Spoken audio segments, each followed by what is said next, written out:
Good evening भाई सबको, good evening. कैसे हो जवानों?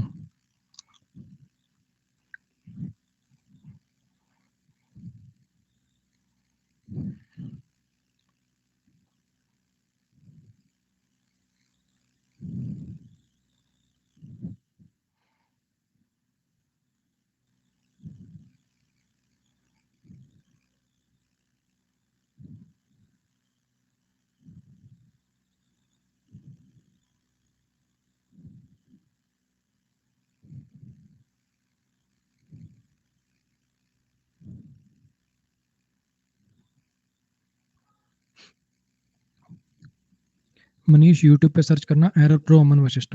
एक 12 मिनट की वीडियो आएगी, उसमें सब बताया भाई।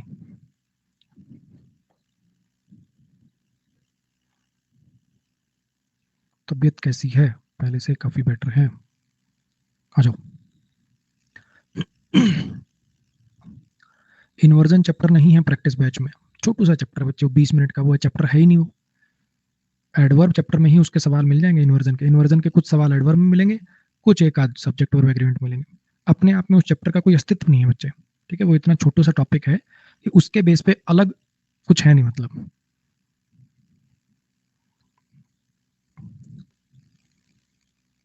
सर, टेंस का पीडीएफ बच्चे अभी बना नहीं है, जब बनेगा तो डाल दिया जाएगा। अभी बना नहीं है। चलो जी, फिर वही रोज वाली बात है। प्लस सब्सक्रिप्शन जिन बच्चों के पास, चलो आज 5-7 मिनट बात करेंगे ये बातें, फिर बच्चे लेट आते हैं। फिर शुरू करते हैं। आज अपने चैप्टर का श्री गणेश कर रहे हैं जी, जिसका नाम है कंजंक्शन। इतना तो बेसिक में आपने पढ़ ही लिया था कि कंजंक्शन क्या करता है, चीजों को जोड़ता है ना। कंजंक्शन को अगर मैं थोड़ी ग्रामेटिकल टर्म्स की बात करूं तो दो पार्ट में बांटते हैं। Coordinate conjunction, subordinate conjunction. ठीक है। क्यों बोलते हैं इनको ऐसा? सुना होगा आपने, एक होते हैं आपके सबऑर्डिनेट, आपके जूनियर रैंक में आपसे नीचे है ना। ऑफिस में ये मेरे सबऑर्डिनेट्स हैं। ठीक, मतलब रैंक में मुझसे नीचे हैं। कोऑर्डिनेट मतलब कोऑर्डिनेशन करना, सेम रैंक। ऐसे करके इसको याद कर सकते हो। समझना। याद है मैंने आपको एक बात बताई थी 10th चैप्टर में, मेन क्लॉज पास्ट में हो तो सब क्लॉज पास्ट में लगाना। याद आ रहा है? वहां पे एक एंड वाला सेंटेंस था, I will teach you English and Mohit will teach you mathematics. वहां पे ये बात उठी थी। तब मैंने कहा था कि ये कुछ कंजंक्शन होते हैं, इसमें मेन क्लॉज सब क्लॉज नहीं बनता। बेसिकली ये बाकी कंजंक्शन है, कोई भी कंजंक्शन है, जैसे बाकी सब सबऑर्डिनेट होते हैं। If, until, unless, when, while, who, हुम, दैट, विच, सब सबऑर्डिनेट है। ये ऐसे क्लॉजेस का निर्माण करते हैं जो अपने आप में इंडिपेंडेंट, जिनकी कोई हैसियत नहीं होती। उस क्लॉज में कोई ऐसी बात लिखी जाती है जो किसी चीज पर डिपेंडेंट है। मेरी कुछ बात आ रही है समझ में? अगर मैं कहूं I met Rajesh who is a doctor. अब हु इज अ डॉक्टर का अपना कोई अस्तित्व नहीं है, अकेले से कोई मतलब नहीं है उसका, अकेला उसको लिख के कुछ मीनिंग नहीं निकलेगा उसका। तो सबऑर्डिनेट कंजंक्शन जो होती हैं, if, until, unless, when, while, provided that, who, हुम, विच, दैट, ये सब के सब क्या है, ये ऐसी कंजंक्शंस होती हैं। बेसिकली इनसे ऐसे क्लॉज बनते हैं जो डिपेंडेंट होते हैं किसी दूसरे पर। उनका अपना कोई स्टैंड अलोन अस्तित्व नहीं होता, अपना कोई अकेले का मीनिंग नहीं पॉसिबल हो पाता। लेकिन कोऑर्डिनेट कंजंक्शन ऐसी होती हैं जब ये दो चीजों को जोड़ती हैं। तो यहाँ ऐसे क्लॉजेस का निर्माण होता है, इसमें ऐसे क्लॉजेस का फॉर्मेशन होता है जो बेसिकली एक दूसरे पर डिपेंडेंट नहीं होते। यहाँ पे ऐसे क्लॉजेस का निर्माण होता है जो एक दूसरे पर डिपेंडेंट नहीं होते, इंडिपेंडेंट क्लॉजेस होते हैं आपस में। इतनी बात समझ में? याद करने का तरीका बिल्कुल आसान है। ट्रिक है फैन बॉयज, ट्रिक है फैन बॉयज। ठीक है। फॉर आपने आज तक सिर्फ प्रीपोजिशन बनता हुआ देखा है, कंजंक्शन बनता हुआ भी देखेंगे, तो ऐसे घबराइएगा मत। फॉर कंजंक्शन भी होता है। ठीक है। फॉर हो गया, एंड हो गया, नॉर हो गया, बट, और, येट, सो, ये कोऑर्डिनेट कहलाती हैं, बाकी सबऑर्डिनेट कहलाती हैं। अब यहाँ पे मोटी मोटी एक बार मैं फिर बता देता हूँ कि दोनों में क्या डिफरेंस है। दोनों में डिफरेंस ये है बच्चे कि कोऑर्डिनेट जो होता है, जब ये दो चीजों को जोड़ता है तो उनकी रैंक सेम होती है। मेन क्लॉज सब क्लॉज नहीं होगा। जब कोऑर्डिनेट कंजंक्शन से दो क्लॉज जोड़े जाएंगे तो मेन क्लॉज सब क्लॉज नहीं होगा। और कोऑर्डिनेट कंजंक्शन जब जो शब्दों को जोड़ेगी, जब दो वर्ड को जोड़ेगी, तो वो भी सेम रैंक के होंगे। यानी इधर वर्ब है ना, एंड के इस तरफ वर्ब है, तो इधर ही वर्ब आएगी, है ना। अगर एंड जोड़ेगा तो दो सेम चीजों को जोड़ेगा, या तो दो वर्ब को जोड़ेगा, दो एडजेक्टिव को जोड़ेगा, दो एडवर्ब को जोड़ेगा। या नाउन प्रोनाउन की रैंक सेम होती है, इधर नाउन प्रोनाउन है तो इधर भी नाउन प्रोनाउन होगा। आई मेरी कुछ बात समझ में? आओ इसके बेस पे आपको एक एग्जांपल कराता हूँ, उससे थोड़ी क्लैरिटी और डेवलप होगी।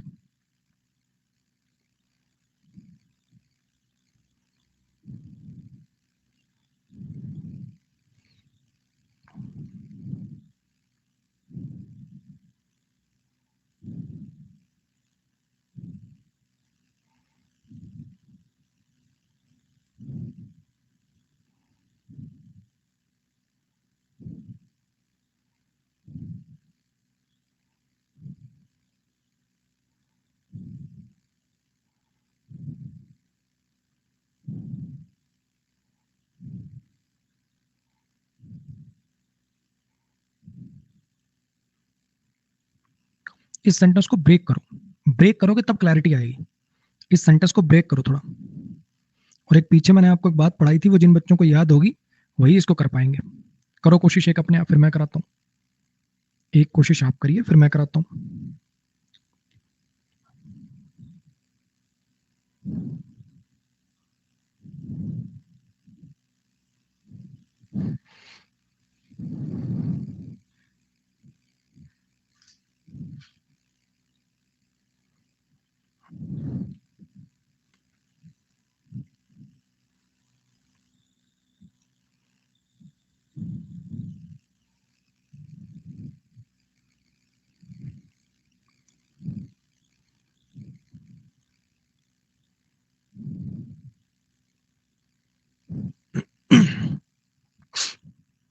रोहित सब्जेक्ट हो गया, इज लिंकिंग वर्ब हो गया, रिच सब्जेक्ट कॉम्प्लीमेंट एडजेक्टिव है, बट कंजंक्शन है। अब दिक्कत ये, माइजर शब्द अगर आपको याद हो, माइजरली पढ़ाया था, कुछ याद है? कावड़ कावड़ली, माइजर माइजरली, निगड़ निगड़ली। माइजर शब्द तो क्या होता है? नाउन होता है। माइजरली एडजेक्टिव होता है और माइजर नाउन होता है। कुछ याद है? आगे तो सिर्फ मैंने सेंटेंस बड़ा करने के लिए लिखा है। सो कंजंक्शन है, नोबडी सब्जेक्ट है, लाइक वर्ब है, ये टू बी इसका ऑब्जेक्ट है, लेकिन ये खुद लिंकिंग वर्ब से बना हुआ है तो कॉम्प्लीमेंट रखेगा। ये विद हिम, ये जो फ्रेज है ये कॉम्प्लीमेंट की तरह से काम करेगा। कुछ याद है? He is with his father, वैसे ही। तो इस टू बी, इसमें बी का कॉम्प्लीमेंट बनेगा विद हिम। तो ये बात हो गई। अब मेन जो इसके, ये तो सिर्फ मैंने सेंटेंस लंबा करने के लिए लिखा है, सो के बाद वाला। तो मुद्दे की बात है यहाँ पे कि बट कंजंक्शन और ये कोऑर्डिनेट कंजंक्शन है। कोऑर्डिनेट कंजंक्शन सेम रैंक के शब्दों को ज्वाइन करती है। रिच एडजेक्टिव और माइजर नाउन है, ये तो गड़बड़ हो गई। अब या तो यहाँ पे भी कुछ नाउन लिखे हैं, क्या नाउन लिखे हैं ऐसा जिससे मीनिंग चेंज हो? बन ही नहीं रहा ऐसा कोई नाउन। तो फिर इसको एडजेक्टिव करना पड़ेगा अपने को, यहाँ पे माइजरली लिखना पड़ेगा। बोलो, अब कुछ समझ में आया जो मैं कहना चाहता हूँ? अब क्लैरिटी आई जो मैं कहना चाह रहा हूँ कि कोऑर्डिनेट कंजंक्शन जो होती है वो सेम रैंक के वर्ड्स को ज्वाइन करती हैं। अगर शब्दों को ज्वाइन करेंगे तो वो सेम रैंक के होंगे, यानी इधर नाउन प्रोनाउन है तो इधर भी नाउन प्रोनाउन, इधर एडजेक्टिव है तो इधर एडजेक्टिव, इधर वर्ब है तो इधर वर्ब, ऐसे। और ये क्लॉज को ज्वाइन करेगा तो उसमें कोई मेन क्लॉज सब क्लॉज नहीं होगा, दोनों की रैंक सेम होगी। बोलो भैया, क्लियर है? चलो नेक्स्ट पे। अब जो आगे हम बात पढ़ रहे हैं वो पढ़ रहे हैं कुछ कंजंक्शंस के जोड़े। ये वाली बात यहीं खत्म हो गई। कहीं इसको तुम आगे सोचो कि सर ने 3 टाइप की कंजंक्शन पढ़ाई थी, कोऑर्डिनेट, सबऑर्डिनेट और तीसरी अलग ना। ये बात खत्म हो गई यहीं। ठीक है, ये वैसे ही नॉलेज के लिए बता दिया आपको, ऐसा कोई इस पे एरर नहीं आने वाला है। एरर ज्यादा कोऑर्डिनेट की इस कैरेक्टरिस्टिक पे आ सकता है और एरर नहीं आएगा। ठीक है, ये बात यहाँ खत्म हो गई है। आगे मैं आपको पढ़ा रहा हूँ कि कंजंक्शन में एक और टर्म होती है, उससे रिलेटेड नहीं, अलग टर्म है, को रिलेटिव कंजंक्शन, यानी ऐसी कंजंक्शन जो जोड़े में चलती है, किसी शब्द के साथ पेयर बना के चलती हैं। ये जोड़े आपने अक्सर पहले सुन रखे होंगे, ईदर और, neither nor, not only but also. अब प्रदीप का सवाल है कि सर यहाँ पे द रिच कर दो। सर आपने पढ़ाया था द रिच माने नाउन होता है। ठीक है, प्रदीप कोई मजाक उड़ाने के लिए नहीं कह रहा, कहीं दिल पे मत ले जाना, लेकिन मैं एक बात छोटी सी आप लोगों से पूछना चाह रहा हूँ। इधर सेंटेंस देखो,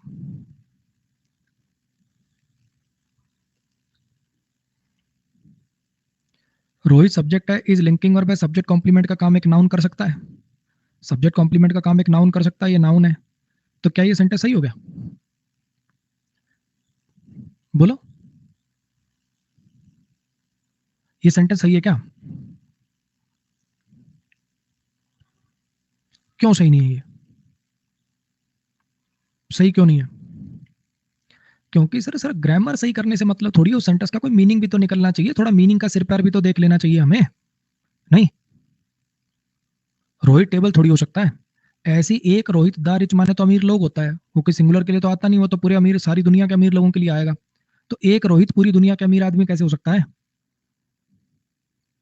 तो थोड़ा सोचो, है ना। भी सिर्फ ये नहीं कि ग्रामर सर ने बोला है कि यहाँ पे नाउन पुट करना है तो कोई भी नाउन पुट करके दिखाऊंगा। सोचो कि जो मैं लिख रहा हूं उसका कोई मीनिंग भी निकल रहा है कि नहीं। अब हम पढ़ रहे हैं को रिलेटिव कंजंक्शन, यानी जोड़े में चलने वाली कंजंक्शन। जैसे आपने जोड़े सुने होंगे कि ईदर और, neither nor, not only but also both, ऐसे और काफी सारे जोड़े पढ़ाऊंगा मैं आपको। आज अपने को को रिलेटिव कंजंक्शन ही पढ़नी है, बहुत सारी।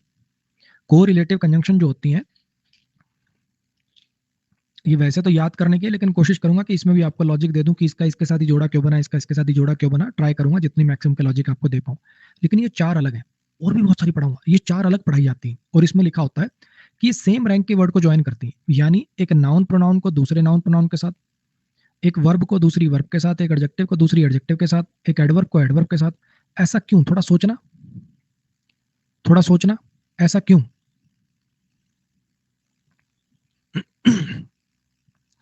एक हिंट दूं, जिरंड कभी ऑब्जेक्ट रखता है कभी ऑब्जेक्ट नहीं रखता, ये किस बात पर निर्भर होता है, किस बात पर डिपेंडेंट होता है कि वो जिरंड आपने बनाया कैसी वर्ब से, है ना, उस जिरंड के निर्माण में आपने वर्ब कैसी यूज करी है, उसी से उस जिरंड की कैरेक्टरिस्टिक डिफाइन होती है कि वो जिरंड आगे कैसे बिहेव करेगा, हाँ कि ना। अब यहाँ पे मैं कह रहा हूँ कि ये जो कोरिलेटिव कंजंक्शन है इनका ये खास फीचर है कि ये जो है सेम रैंक के वर्ड को ज्वाइन करेंगे। तो क्या कारण है इसके पीछे, बता दो यार, अब तो इतना बड़ा हिंट दे दिया।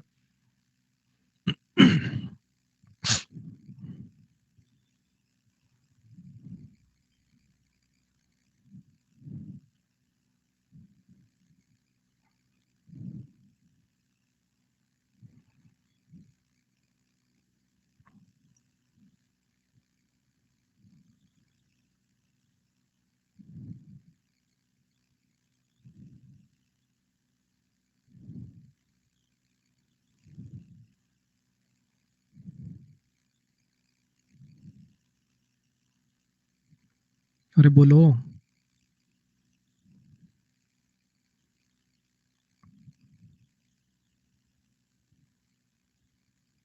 होते भाई, मतलब पूरी क्लास में एक बच्चा भी नहीं बोलेगा।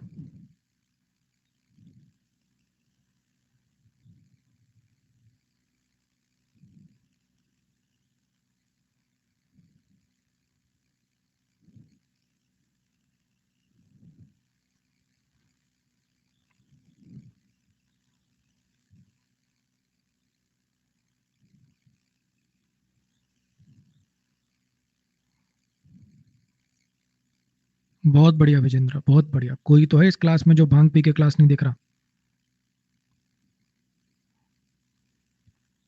अभी बताया 1 मिनट पहले कि ये कोऑर्डिनेट कंजंक्शन होती है, सेम रैंक के वर्ड्स को ज्वाइन करती हैं।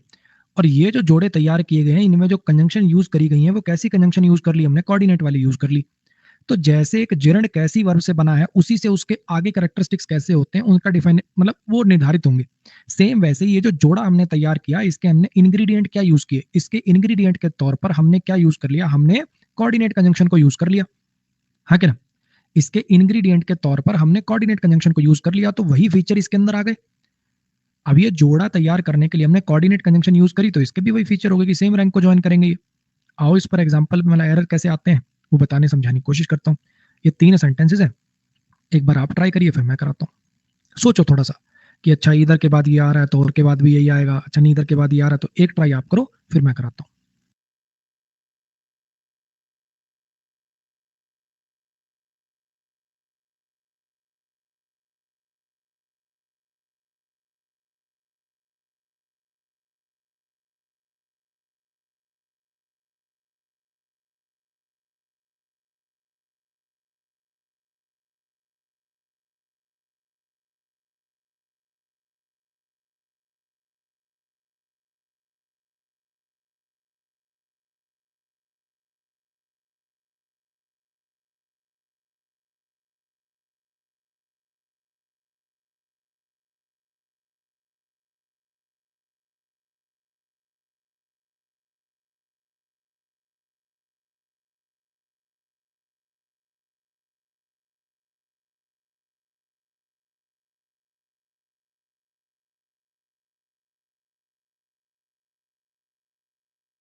हाँ जी, करें डिस्कस। अगर आप इसको हिंदी में पढ़ लेते ना तो भी आपको समझ में आ जाता। रोहन एक पास की दुकान पर गया, रोहन एक पास की दुकान पर गया और या तो खरीदा, या तो खरीदा, कैसे होता है सेंटेंस, या तो खरीदा या बेच दिया कुछ, या तो खरीद ले या बेच दे। या तो के बाद अगर वर्ब है तो और के बाद भी तो वर्ब आएगी ना, लेकिन क्या मेरे पास दो वर्ब अवेलेबल हैं इसके बाद, नहीं। तो शायद ये तो वर्ब को नहीं यार, दो नाउन को कनेक्ट करना चाह रहा है, इन दो में ऑप्शन देना चाह रहा है कि रोहन पास की दुकान पर गया और खरीद के लाया या तो एक पेन या एक पेंसिल, ये कहना चाह रहा था। चॉइस थी पेन और पेंसिल में, बॉट के साथ दूसरी वर्ब कहाँ है चॉइस में, तो यानी ऑप्शन आएगा ऐसे, बॉट ईदर अ पेन और अ पेंसिल। इसको देखो, ये जो डील है ना फायदा करेगी, अगर ये सेंटेंस ऐसे होता, this deal will neither benefit nor harm you, this deal will neither benefit nor harm you, ये सेंटेंस नो एरर हो जाता। दो वर्ग के बीच में चॉइस हो जाती कि ये डील ना तेरा फायदा करेगी ना नुकसान करेगी, हाँ कि ना। ये डील ना तेरा फायदा करेगी ना नुकसान करेगी। तो क्या लिख लेना चाहिए हमें? This deal will benefit neither you nor me, क्योंकि दो मेरे पास वर्ब के ऑप्शन तो है नहीं, वर्ब के दो ऑप्शन तो है नहीं, ऑप्शन तो मेरे पास इन दोनों चीजों के हैं, है ना। वर्ब के तो ऑप्शन है नहीं मेरे पास ऑप्शन इन दोनों प्रोनाउंस के हैं। तो ये ऑप्शन मेरे पास ए है, ये यहां जाना चाहिए था कि ये जो डील है फायदा करेगी ना तुझे ना मुझे। बोलो जी, क्लियर हो गया? ऐसे इसमें देखो, गवर्नमेंट ने, ये जो नई सरकार है, इसने ना सिर्फ बनवाया, सही हो जाता है ये सेंटेंस अगर आगे एक और वर्ब होती है, ऐसे दे देता मान लो, this new government has not only made but also funded the school. इस नई सरकार ने ना सिर्फ बनवाया बल्कि फंड भी किया स्कूल को, सही हो जाता। लेकिन यहाँ पे मुझे पता चल रहा है कि यहाँ पे ऑप्शन में दो वर्ब नहीं है, ये दो चीजें कि ना सिर्फ ये बल्कि ये भी, टू प्रीपोजिशन गलत लगी बच्चे, फॉर द पुअर आया गरीबों के लिए। तो यहाँ पे new government has made not only a school but also a hospital. बोलो जी, क्लियर हो गया? हाँ जी। नया बैच भाई देखते हैं अभी। नया बैच देखते हैं अभी, अभी कोई प्लानिंग नहीं है। देखो जरा, ईदर और neither nor not only but also both hand, या तो ये या फिर ये। थोड़ा सोचो, जोड़े पे थोड़ा नजर मारो, रटने की भी जरूरत नहीं पड़ेगी, तुम्हें खुद अपने दिमाग से आ जाएगा, या तो ये या फिर ये ऑप्शन देना है। ईदर क्या होता है? दो में से कोई एक ऑप्शन देने के लिए कि या तो ये या फिर ये, ना ही ये और ना ही ये। नीदर क्या हो जाएगा? दोनों में से कोई नहीं, ना तो ये और ना ही ये, इसलिए नीदर का नोर के साथ जोड़ा है। नॉट ओनली, ना सिर्फ ये बल्कि ये भी लूंगा मैं तो। नॉट ओनली दिस, ना सिर्फ ये बल्कि ये भी लूंगा मैं तो। आ रही है बात समझ में? दो चीजें, दो चीजें। बोथ, बोथ मतलब दो चीजें, ये और ये भी, इसलिए बोथ का एंड के साथ पेयर है। I can speak both English and Hindi. I can speak both, मैं दोनों चीज बोल सकता हूं, English and Hindi. I can speak both English and Hindi. कुछ मेरी बात आ रही है समझ में? देखो इनको थोड़ा ध्यान से देखो, रटने की जरूरत नहीं है, पेयर क्यों बने, या तो ये या फिर ये, ना ही ये ना ही ये, ना सिर्फ ये बल्कि ये भी, दोनों, ये भी और ये भी। क्लियर कट जोड़े बने हुए, क्लियर कट। नेक्स्ट पर जाइए।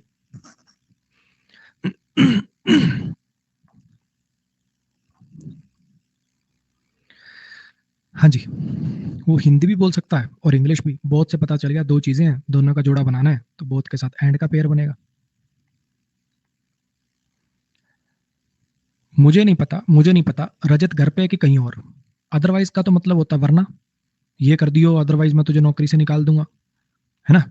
मैं नहीं जानता कि अजय घर पे है कि कहीं और, मैं नहीं जानता कि अजय घर पे है कि कहीं और। तो यहाँ पे वेदर क्या काम आता है? ऑप्शन देने के काम आता है। वेदर क्या काम आता है? ऑप्शन देने के काम आता है, कि वो घर पे है कि कहीं और, ऑप्शन देना है। ऑप्शन देने की कंजंक्शन मेरे पास कौन सी है? और, इसलिए वेदर का और के साथ पेयर है। इसलिए वेदर का और के साथ पेयर है। बी स्टेशन है कानपुर और इसके बीच में, बिटवीन दो चीजों के बीच में, इसके और इसके बीच में, इसके और इसके बीच में, नाम से पता चल रहा है एंड आएगा यहाँ पे, हाँ क्या ना। फ्रॉम के साथ टू का पेयर है, ये कोई कोरिलेटिव कंजंक्शन नहीं होती, प्रीपोजिशन का जोड़ा होता है, लेकिन सारी दुनिया कोरिलेटिव में पढ़ाती है तो मैंने लिख दिया। यहां से यहां तक फ्रॉम प्रीपोजिशन होती है सोर्स की, कोई चीज यहां से यहां तक, टू प्रीपोजिशन होती है डेस्टिनेशन की, यहां से यहां तक। कुछ आया समझ में? Hardly had he stop studying then his father came home. इसको देखिए जरा, ऐसे सेंटेंसेस अगर आपको याद हो इन्वर्जन में भी लिखे थे कि उसने पढ़ना बंद किया ही था, उसने पढ़ना बंद किया ही था जब उसके पिताजी घर आए, जब उसके पिताजी घर आए ना उसने पढ़ना बंद किया ही था। याद करो मैंने 10th चैप्टर में वेन वाइल कंजंक्शन बताई थी आपको, है ना। वेन वाइल कंजंक्शन बताई थी, वेन वाइल का काम होता है ये कहना कि ये दोनों काम साथ ही हुए, कि जब उसने पढ़ना बंद किया ही था उसके पिताजी जब घर आए, उसने पढ़ना बंद किया ही था जब उसके पिताजी घर आए। इन्वर्जन लगा हुआ देखो, हार्डली की वजह से इन्वर्जन लगा हुआ। कुछ याद आ रहा है? वेन बेटर होता है, लेकिन कुछ ऑथर्स यहाँ पे बिफोर को भी सही मानते हैं, कुछ ऑथर्स यहाँ पे बिफोर को भी सही मानते हैं। आपको पेपर वगैरह में 99% वैन ही लिखा मिलेगा, लेकिन बिफोर भी चल जाता है, ये एक्स्ट्रा इन्फॉर्मेशन के लिए बता रहा हूँ, ठीक है। क्योंकि ये काम ऑब्वियसली पहले हुआ था, मतलब उसने पढ़ना बंद किया ही था, ये वाला काम होने के बाद ही हुआ ना ये काम। अगर आप कंपैरिजन कराना चाहो तो बिफोर से भी कर सकते हो, लेकिन पेपर में आपको वैन ही लगाकर आना है। क्लियर? इस पर ये भी वही बात है कि वो घर से ऑफिस के लिए निकला ही था, वो घर से ऑफिस के लिए निकला ही था जब बरसात शुरू हुई। तो स्कार्सली के साथ भी वैन का ही पेयर होता है, ये नो एरर है। हार्डली स्कार्सली के साथ वैन का पेयर है। अरे एक एक चीज समझ में आ रही है ना, किसके साथ जोड़ा क्यों है? बोलो। मैंने आपको बात बोली थी एक, जो भी चैप्टर आपको लगे कि अमन सर ने बढ़िया नहीं पढ़ाया, आप किसी से भी पढ़ लेना, आपको एक टीचर भी ये को रिलेटिव का इसका इसके साथ ही जोड़ा क्यों बना, आपको अगर लॉजिक देता हुआ मिल जाए तो मुझे बता देना, कहीं पढ़ लो पूरे बाजार में। चलो इस पे आओ। No sooner did the thief see the policeman या cops then he started running. Sentence का मतलब क्या है? इसका मतलब ये कि चोर ने पुलिस वाले को देखा ही था जब उसने भागना शुरू किया। ठीक है, ये कहना है।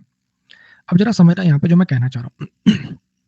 पहले तो इसके मीनिंग पे थोड़ी क्लैरिटी लेके आओ। सूनर का मतलब क्या होता है बताओ? सूनर कि ही completed the task sooner than Rajesh, उसने ये काम पूरा कर दिया था राजेश से पहले। सूनर का मतलब होता पहले, सूनर का मतलब होता पहले, हाँ कि ना? नो सूनर माने, नो सूनर माने तुम्हें नहीं लग रहा no sooner is equal to as soon as? No sooner is equal to as soon as.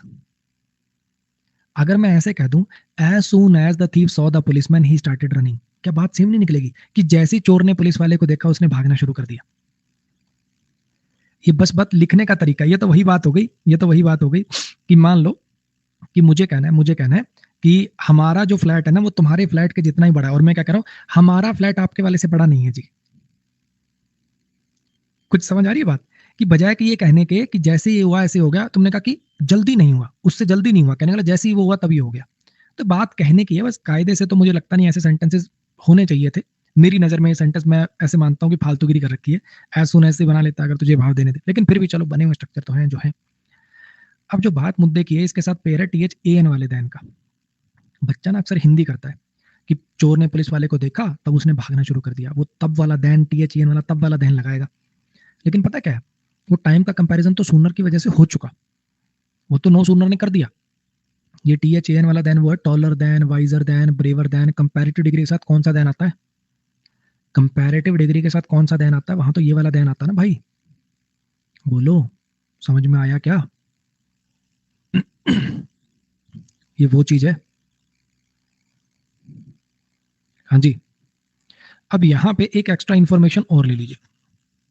यहाँ पे नो सूनर के साथ यहाँ पास्ट इंडेफिनिट भी ठीक होता है और पास्ट परफेक्ट भी ठीक होता है। मतलब हैड द थीफ सीन भी, हैड द थीफ सीन लिखा वो भी चल जाता है, कि दोनों साइड पास्ट इंडेफिनिट भी चल जाते हैं। और सूनर क्यों है? कंपैरेटिव डिग्री है, कंपैरेटिव डिग्री है तो इसके साथ ये भी अलाउड है।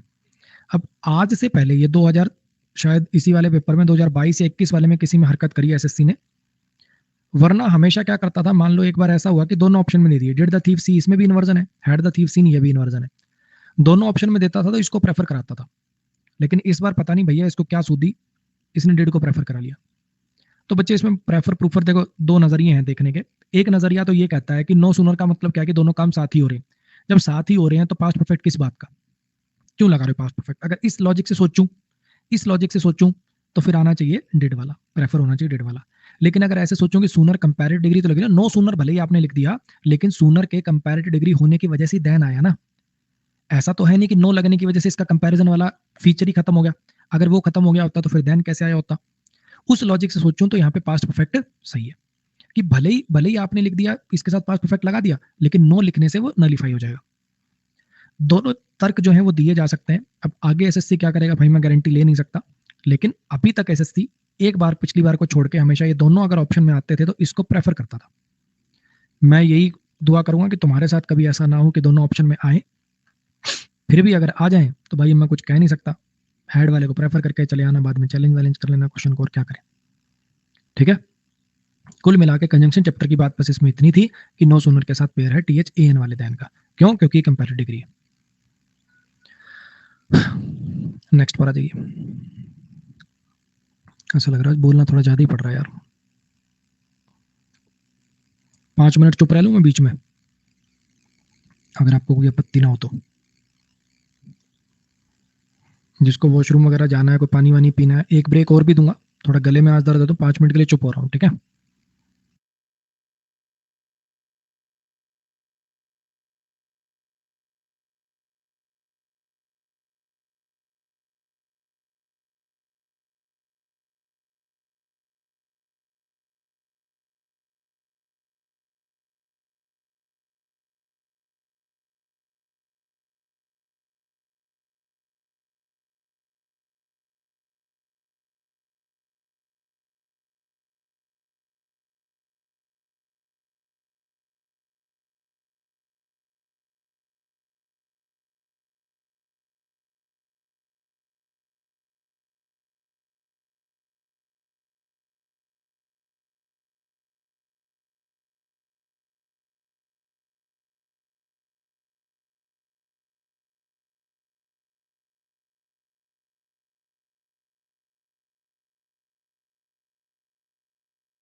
चलो जी आ जाओ। ऑल्दो का पेयर है येट के साथ, ऑल्दो और दो का पेयर है येट के साथ। देखना थोड़ा सा, हालांकि उसने मेहनत से पढ़ाई करी थी, हालांकि उसने मेहनत से पढ़ाई करी थी फिर भी वो क्वालिफाई नहीं कर पाया, हालांकि उसने मेहनत से पढ़ाई करी थी फिर भी वो क्वालिफाई नहीं कर पाया। ठीक है, अभी फिर भी वाला मीनिंग किससे आएगा? येट के बावजूद टाइप का ना, कि इसके बावजूद कंजंक्शन हो, जैसे एक तो होती है डिस्पाइट, वो प्रीपोजिशन होती है, उसका मतलब के बावजूद होता है। कंजंक्शन में के बावजूद फिर भी वाला जो मीनिंग होता है वो होता है येट का, वो होता है येट का। आएगा प्रद्युमन, आगे आएगा वो सब। ऑल्दो और दो के साथ पेयर है जी येट का। यहाँ पे एक छोटी सी स्टार मार्क करके एक बात और बताना चाहूंगा कि बहुत सारे ना, मतलब ऐसा ना, कई बार बच्चा ऐसे रट लेता है कि को रिलेटिव कंजंक्शन है तो हमेशा मतलब दोनों ही वर्ड आएंगे। एक बात बताओ, हमने को रिलेटिव कंजंक्शन पढ़ी इधर और पढ़ी है, तो क्या और कभी अकेला नहीं आ सकता? इधर आएगा जरूर। You can buy a pen और अ पेंसिल, इधर लगाना जरूरी है? बोलो। हमने बोथ हैंड पढ़ी, क्या बोथ लगाना जरूरी है? I can speak English and Hindi, गलत है ये बिना बोथ के? क्या जरूरी नहीं है ना? तो सेम ऐसी मैं आपको बात यहाँ पे बता रहा हूँ कि ठीक है, जोड़ा दे रखा हो तो जोड़ा बना लो, कोई दिक्कत नहीं है, लेकिन ऑल दो अकेला भी आ सकता है। यहां सिर्फ आप कॉमा लगा देंगे, अगर आप यहाँ पे कॉमा लगा देंगे ना तो भी चल जाएगा। ऑल दो he studied hard comma he couldn't qualify the exam, हालांकि उसने मेहनत से पढ़ाई करी थी वह एग्जाम क्वालिफाई नहीं कर पाया था। येट लगाना जरूरी नहीं है, ऑप्शनल है। ज्यादा स्ट्रेस देना चाहते हो तो येट लगा लो, हालांकि उसने मेहनत से पढ़ाई करी फिर भी वो एग्जाम क्वालिफाई नहीं कर पाता, ऐसा वाला मीनिंग देना चाहते हो तो लगा लो, नहीं देना चाहते तो अकेला कॉमा लगा लो। कुछ समझ में आया? हाँ जी। इसी सेंटेंस में ऑल्दो को भी उड़ा सकते हैं अपन, येट भी अकेला चल सकता है, ऐसे भी लिख सकते हो he studied hard yet he couldn't qualify the exam. तो मैं ये बात आपको ये बताना चाह रहा हूँ कि कई बार जो को रिलेटिव के जोड़े हैं ना, ऑल्दो और येट के साथ, तो बहुत बार ये चीज आपको देखने को मिलेगी। जरूरी नहीं कि वो हमेशा जोड़े में ही चले, अकेला भी चल सकता है। ऑल्दो अकेला लिखा होता तो भी चल जाता, येट अकेला लिखा होता तो भी चल जाता, फिर सर दोनों लगाने से क्या होता है? स्ट्रेस बढ़ जाता है, एम्फोसिस बढ़ जाता है। क्लियर हो गया? पेपर में क्या करके आऊं सर? पेपर में एक शब्द हटा है तो दूसरा शब्द लगाना प्रेफर करना, क्योंकि उसने जिसने एक वर्ड लगा रखा है, वर्ड भले ही गलत लगा दिया लेकिन स्ट्रेस डालना चाह रहा होगा तभी वर्ड लगाया होगा, तो येट लगाना। वैसे कहीं लिखा हो, मान लो अगर कॉमा लगा के लिखा होता तो नो एरर हो जाता, अगर एक वर्ड लगा रखा है तो काट के दूसरा वर्ड लगा देंगे। क्लियर हो गया? चलो जी नेक्स्ट भाई। हालांकि हालांकि वो लेट आता है, हालांकि बहुत लेट आता है फिर भी बॉस एक शब्द नहीं कहता उसके खिलाफ। हालांकि हालांकि वो बहुत ज्यादा लेट आता है फिर भी बॉस एक शब्द नहीं कहता उसके खिलाफ। ठीक है, थैंक यू प्रदीप भाई। हालांकि वो बहुत लेट आता है फिर भी बॉस एक शब्द नहीं कहता उसके खिलाफ। ऑल दो के साथ किसका पेयर है? येट का पेयर है। ऑल दो के साथ किसका पेयर है? येट का। अभी बताया। They had no other option, उनके पास कोई और ऑप्शन नहीं था इंतजार करने के सिवाय, उनके पास कोई और ऑप्शन नहीं था इंतजार करने के सिवाय। ये अदर और रादर ना कंपैरेटिव डिग्री के जैसा काम करते हैं। अदर और रादर, अदर और रादर जो होते हैं कुछ कुछ कंपैरेटिव डिग्री वाला सेंस देते हैं कि इसमें और इसमें चॉइस है, मतलब उसके पास उसके अलावा कोई चॉइस नहीं है। तो अदर और रादर जब लगे होते हैं तो उनके साथ देन का पेयर होता है। अदर और रादर के साथ देन का पेयर है। रादर वाला सेंटेंस नहीं है क्या कोई? कि एक रादर का भी लो लिख देता हूं।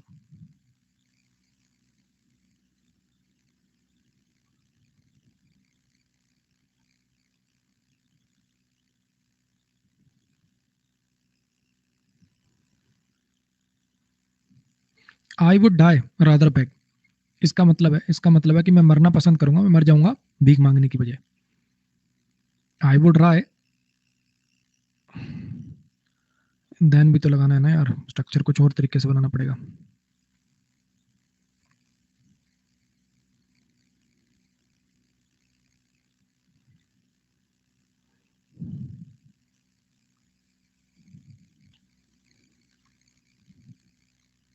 चलो आगे देखेंगे, अभी क्लिक नहीं हो रहा, दोबारा लिख देता हूँ, थोड़ी देर बाद लिख देता हूँ।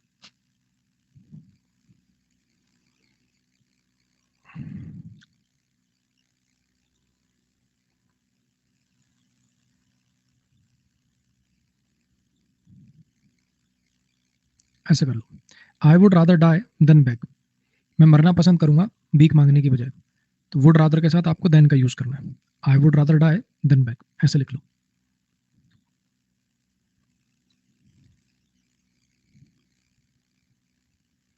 जेई वाले जेई एग्जाम वाले सेंटेंस में प्रोनाउन दो बार क्यों आया है? जब नेक्स्ट वाले नहीं आया। कहाँ है जेई एग्जाम वाला सेंटेंस?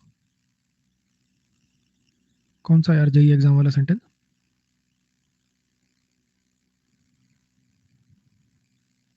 अच्छा सर जी। ओहो ठीक है। अरे एग्जाम वाले सेंटेंस में प्रोनाउन 2 बार क्यों आया?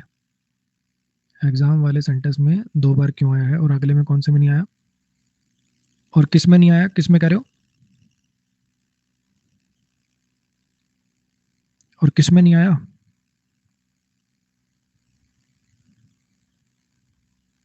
इसमें नहीं आया, ये कहना चाहते हो?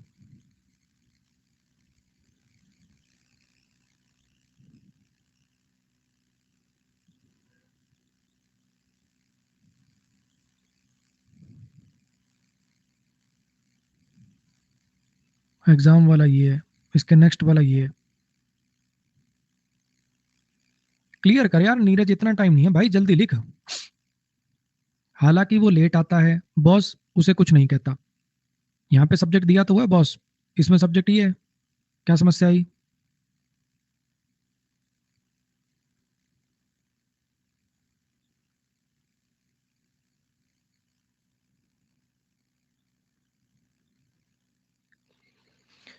चलो, एल्स के साथ पेयर होता बट का। हमें कुछ नहीं चाहिए इसके सिवाय, हमें कुछ नहीं चाहिए इसके सिवाय। एल्स के साथ पेयर होता बट का, याद आ रहा है कुछ बट का मीनिंग? एक्सेप्ट वाला, के सिवाय वाला, भी इसको छोड़कर हमें कुछ नहीं चाहिए। इसको छोड़कर हमें कुछ नहीं चाहिए, बच्चों की सेफ्टी के सिवाय हमें कुछ नहीं चाहिए। एल्स के साथ पेयर होता है जी बट का।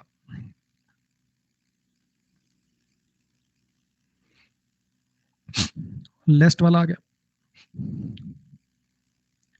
इसको पढ़ने के लिए एक बढ़िया टॉपिक पढ़ना पड़ेगा। अगर आप ये पढ़ना चाहते हो तो इसके लिए एक मस्त टॉपिक पढ़ना पड़ेगा, अगर इसका लॉजिक चाहिए ना, वरना तो सारी दुनिया रटा रही है लेस्ट के साथ छुड़ाता है, लो याद कर लो। अगर आप इसके पीछे का लॉजिक जानना चाहते हो तो फिर आपको एकदम मतलब बहुत दरिया पार करके आना पड़ेगा। तो यारो भाई, क्या आप तैयार हैं?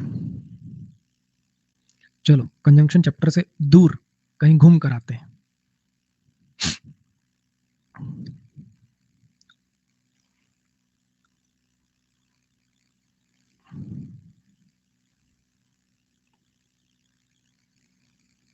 Open the door. इसमें जो ओपन वर्ब है इसका टेंस बताओगे? इसमें जो ओपन वर्ब है इसका टेंस बताओगे थोड़ा?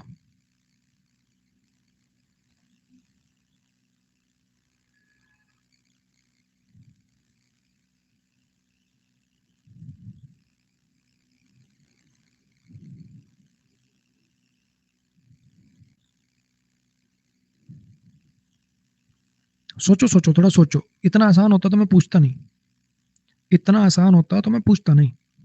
थोड़ा सोचो। मैं टेंस पूछ रहा हूं, तुम इंपेरेटिव सेंटेंस बोल रहे हो। मैंने सेंटेंस की टाइप पूछी क्या तुमसे?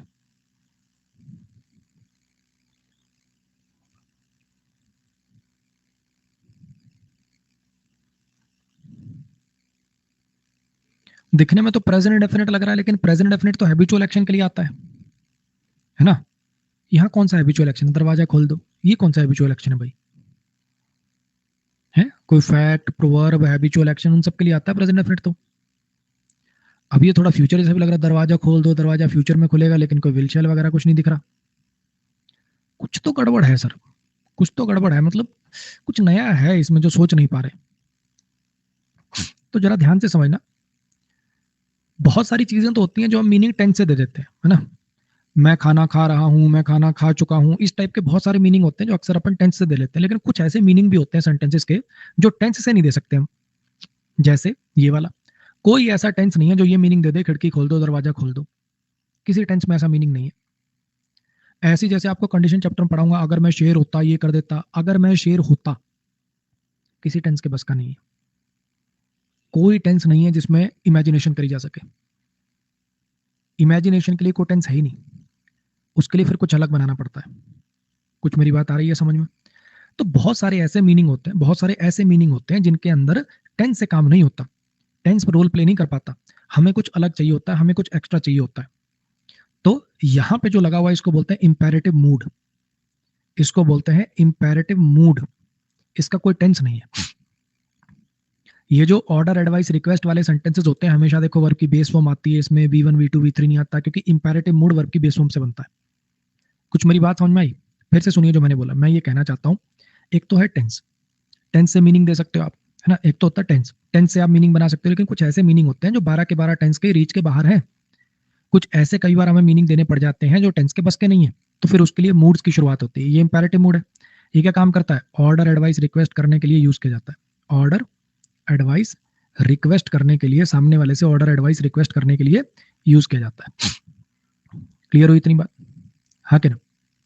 अच्छा, ऐसे ही जब आपको कंडीशनल चैप्टर पढ़ाऊंगा इमेजिनेशन वाले, वहां पढ़ाऊंगा पास्ट सब्जेक्टिव मूड। वो इमेजिनेशन काम होता है, अगर मैं शेर होता, चीता होता, घोड़ा होता, अगर मेरे पास 10 बिलियन डॉलर होते, इस टाइप की बातें करने के लिए पास्ट सब्जेक्टिव मूड यूज किया जाता है।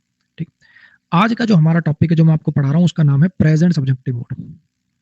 अलग अलग टाइप के मूड हैं। इंपेरेटिव मूड हो गया, एक ऑप्टेटिव मूड होता है, वो जो होता है ना, आपको मैंने कराया था यार प्रेयर वगैरह के लिए, may you live long, optative sentences, है ना, वो ऑप्टेटिव मूड के अंदर में आता है। तो कुछ ऐसे मीनिंग होते हैं जो बस के नहीं है टेंस के देना। भगवान करे तुम लंबे जियो, ये टेंस के बस का नहीं है, तो उनके लिए हमें मूड का सहारा लेना पड़ता है। ये इंपेरेटिव मूड हो गया। ऐसे ही आज का जो हमारा टॉपिक है उसका नाम है present subjunctive mood. Present subjunctive mood. Grammar के टर्म पे मत जाइएगा, थोड़ा ध्यान से सुनेंगे 20 एक मिनट तो क्लैरिटी आ जाएगी। इसका काम क्या है? इसका काम है इनडायरेक्ट ऑर्डर एडवाइस रिक्वेस्ट करना, किसी से इनडायरेक्ट ऑर्डर एडवाइस रिक्वेस्ट करना। Indirect order advice request, suggestion, compulsion, demand, etcetera. समझ रहे हैं जो मैं कहना चाह रहा हूं? इनडायरेक्ट का मतलब क्या है? एक तो मैं सामने वाले को सीधा कह दूं, एक तो मैं सामने वाले को सीधा कह दूं, जैसे कि मैंने पिछले सेंटेंस में कहा कि दरवाजा बंद कर दो या दरवाजा खोल दो, ओपन द डोर। ठीक है, ओपन द डोर। ठीक। एक मैं दूसरा ऐसे कहूं, मैं चाहता हूं कि रोहन दरवाजा खोले, मैं चाहता हूं कि रोहन दरवाजा खोले, मैं चाहता हूं कि दरवाजा खोल दिया जाए, मैं चाहता हूं कि ऐसा किया जाए, बॉस चाहता है कि ऐसा किया जाए। समझ लो, जिससे कराना है उसको सामने जाके नहीं कह रहे कि तू ये कर दे। मैं चाहता हूं कि ऐसा किया जाए, ये जरूरी है कि ऐसा किया जाए, ऐसी सलाह दी जाती है कि ऐसा किया जाए। इस टाइप के sentences indirect order advice request करने के काम आते हैं। ठीक है, उसमें भी स्ट्रक्चर सेम ही रहता है, इसमें भी वर्ब की बेस फॉर्म ही आती है। यहां भी वर्ब की बेस फॉर्म आती है, इंपेरेटिव में वर्ब की बेस फॉर्म आती है, इसमें भी इंपेरेटिव में, इसमें भी वर्ब की बेस फॉर्म आती है। ठीक, देखिए जरा, करने की कोशिश करिए।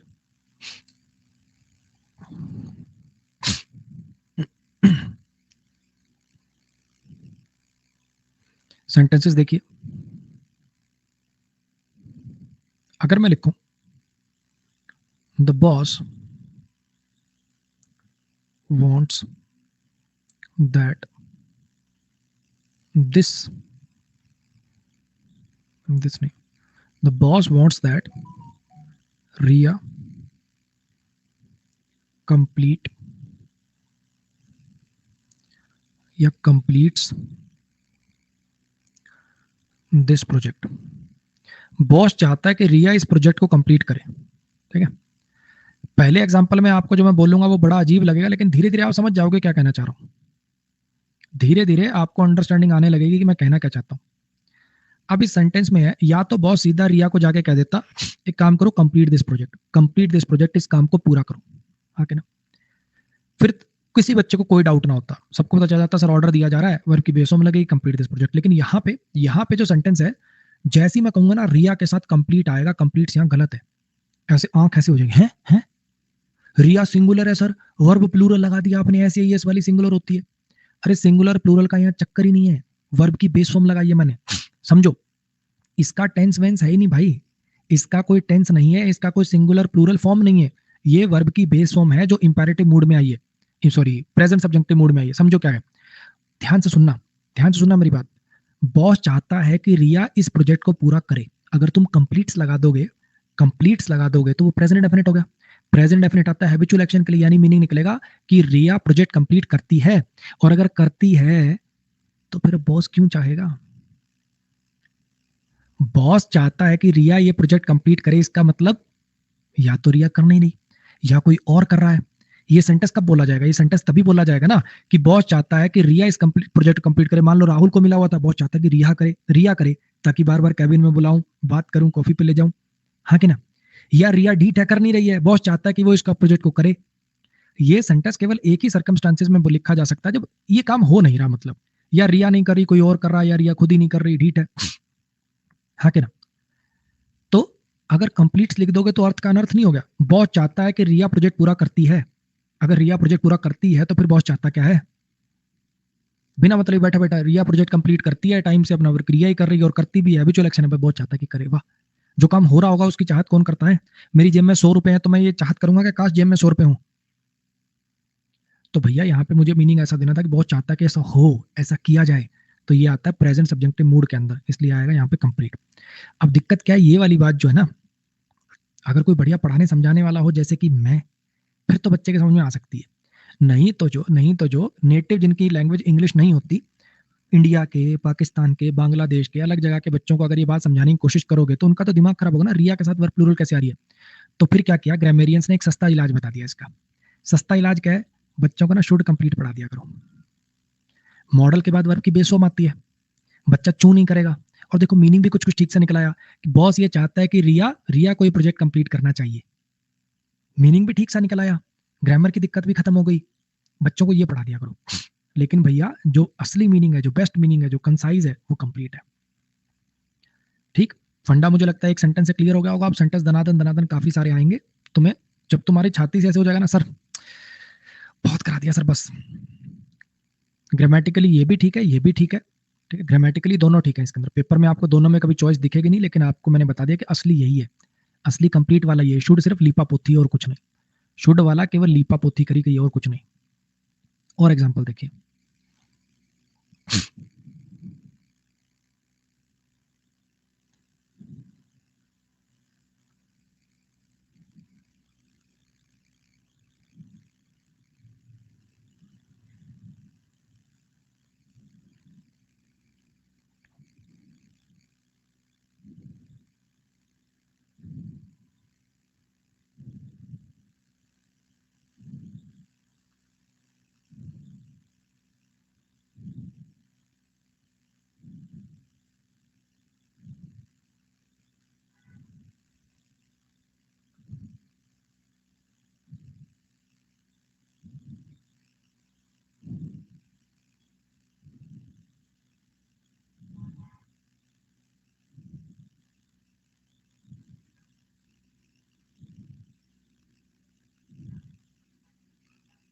हाँ जी, if we want to complete this project, अगर हम इस प्रोजेक्ट को पूरा करना चाहते हैं, ये जरूरी है। If we want to complete this project, अगर हम प्रोजेक्ट कंप्लीट करना चाहते हैं तो जरूरी है कि हर कोई अपना काम एफिशिएंटली करे कि करता है। बताओ क्या मीनिंग देना है? हर कोई अपना काम एफिशिएंटली करे कि करता है। सोचो अगर तुम कंप्लीट्स लगा दोगे, अब पता क्यों समझ में आ रहा है ना ये टॉपिक क्या मुश्किल क्यों है? सारी दुनिया ने रट रखा है एवरीबडी समबडी नोबडी के साथ वर्ब सिंगुलर आती है, भाग के लगाएगा कंप्लीट्स। लेकिन अगर वो कंप्लीट लगा देगा तो मीनिंग क्या हो गया? अगर हम इस प्रोजेक्ट को टाइम पे कंप्लीट करना चाहते हैं तो ये जरूरी कि हर कोई अपना काम एफिशिएंटली करता है। अब एक करता है तो फिर क्यों लिखोगे ये सेंटेंस? अगर पहले से ही हर कोई अपना काम एफिशिएंटली कर रहा है, करता है, हैबिचुअल एक्शन है, तो क्या इस सेंटेंस का कोई सिर पैर बचेगा? ये सेंटेंस कब बोला जा सकता है? जब वो ऐसा ना कर रहे हो। हम चाहते हैं कि हर कोई अपना काम एफिशिएंटली करे, डायरेक्टली उसको जाके नहीं करे कि तू कर, जरूरी है कि ऐसा किया जाए और कोई ऐसा करे। ये मीनिंग आएगा प्रेजेंट सब्जेक्टिव मूड से, जिसके लिए वर्ब की बेस फॉर्म चाहिए होती है। अब फिर वही लीपा पोती, शुड कंप्लीट भी लगा सकते हो, हर किसी को अपना काम समय एफिशिएंटली करना चाहिए, ये भी ठीक है, लेकिन बेस्ट यही है। और देखो,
इट इज एडवाइस दैट, ये सलाह दी जाती है, ये सलाह दी जाती है कि एक स्टूडेंट जो होता है वो रिवीजन पर फोकस करे एग्जाम से पहले, नए नए कोर्स लेने पर फोकस ना करे। एग्जाम से पहले ना ऐसी सलाह दी जाती है कि स्टूडेंट जो है वो रिवीजन पर फोकस करे। अब एक बात बताओ, अगर स्टूडेंट ऑलरेडी रिवीजन पर फोकस कर रहा है, a student focuses on revision, एक स्टूडेंट रिवीजन पर फोकस करता है, अगर करता ही है तो क्यों ज्ञान दे रहे हो उसको? अगर नहीं कर रहे होंगे तो ये सेंटेंस लिखा होगा ना। कुछ लोग होंगे बेवकूफ जो पेपर से पहले अलग अलग टाइप के कोर्स करने लग जाते हैं, है ना। अच्छा भला एक टीचर पढ़ा रहा है, पढ़ रहे हैं, अच्छा भला एक टीचर पढ़ा रहा है, पढ़ रहे हैं, फिर यूट्यूब पर किसी की वीडियो चला लेंगे, और ये वाला तुम्हारे वाले नहीं कराया, तुम्हारे वाले ने उससे 20 ज्यादा कराए, वो नहीं दिखेंगे तब, उससे कोर्स करने लगा है पूरा कोर्स दोबारा। वैसे ही लगे हुए हैं, वो टीचर अच्छा था, वो मैडम अच्छी थी, वो खराब था, वो खराब थी। तो ऐसी सलाह दी जाती है कि एक स्टूडेंट जो है वो रिवीजन पर फोकस करे, ना कि करता है। अब फिर वही लीपा पोती, शुड फोकस, यहाँ शुड फोकस आपको बहुत अच्छा लग रहा होगा, a student should focus, yes yes sir yes, focus लिख के दे दूं दिमाग खराब। इसीलिए जब इसका एरर आता है ना भाई, बहुत लोग लिपट जाते हैं, बहुत लोग लिपट जाते हैं। और देखो,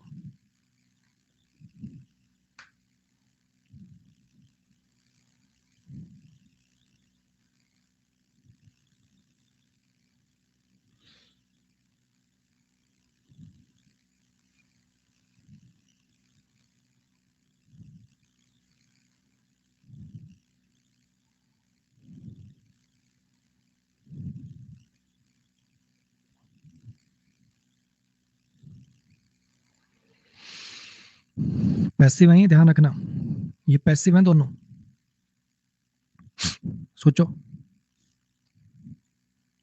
ऐसी सलाह दी जाती है, इट इज प्रपोज्ड या इट इज सजेस्टेड, ऐसा लो प्रपोज लिख देता हूँ, सजेस्ट एक दो बार आ चुका, शायद एडवाइस आ गया ना, लो प्रपोज लिख देता हूँ। ऐसा प्रस्ताव दिया गया है या ऐसा प्रस्तावित है, इट इज प्रपोज्ड, ये प्रस्तावित है, ये प्रस्तावित है कि यहाँ एक फ्लाईओवर बनता है कि बने, बोलो। ऐसा प्रस्तावित है कि यहाँ एक फ्लाईओवर बनता है कि बने। अगर बनता ही है, अगर बनता है, बन रहा है, मजदूर काम कर रहे हैं, तब जाके कहोगे कि प्रस्तावित है कि बने। ये लाइन कब बोली जाएगी? जब नहीं है तो ही बोली जाएगी। तो यहाँ पे लगना था प्रेजेंट सब्जेक्टिव मूड, और प्रेजेंट सब्जेक्टिव मूड में बेस फॉर्म आती है, चाहे पैसिव होगा ना, पैसिव में भी बेस फॉर्म लगानी पड़ेगी। अब पैसिव में V3 तो रहेगा ही, बेस फॉर्म किसकी कर सकते हो? ज्यादा ज्यादा बी की कर सकते थे तो कर दी लो। अब फिर वही लिपा पोती, सर शुड भी बिल्ट भी लगा सकते हैं क्या? हाँ लगा सकते हैं, एक फ्लाई ओवर बनाया जाना चाहिए, हाँ लिख सकते हो, शुड भी बिल्ट भी ठीक है भाई। और देखो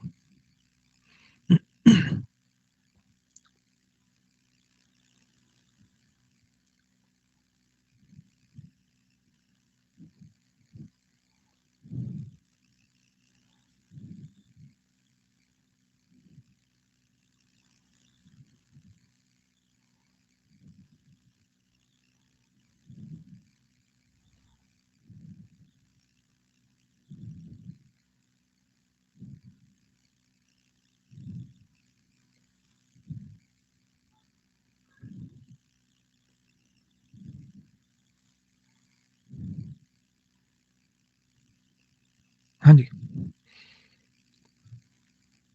ये मैंडेटरी है, ये मैंडेटरी है कि तुम्हारे पासपोर्ट पर तुम्हारी लेटेस्ट फोटो हो।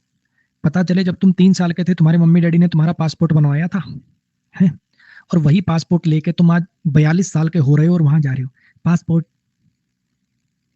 अब वो देख के क्या कहेगी, अबे तेरे पोते की फोटो लगा के ले आया तो इसमें। तो जरूरी है, जरूरी है कि तुम्हारे पासपोर्ट पर तुम्हारी लेटेस्ट फोटो हो। पासपोर्ट पर फोटो है कि हो, पासपोर्ट पर फोटो है कि हो?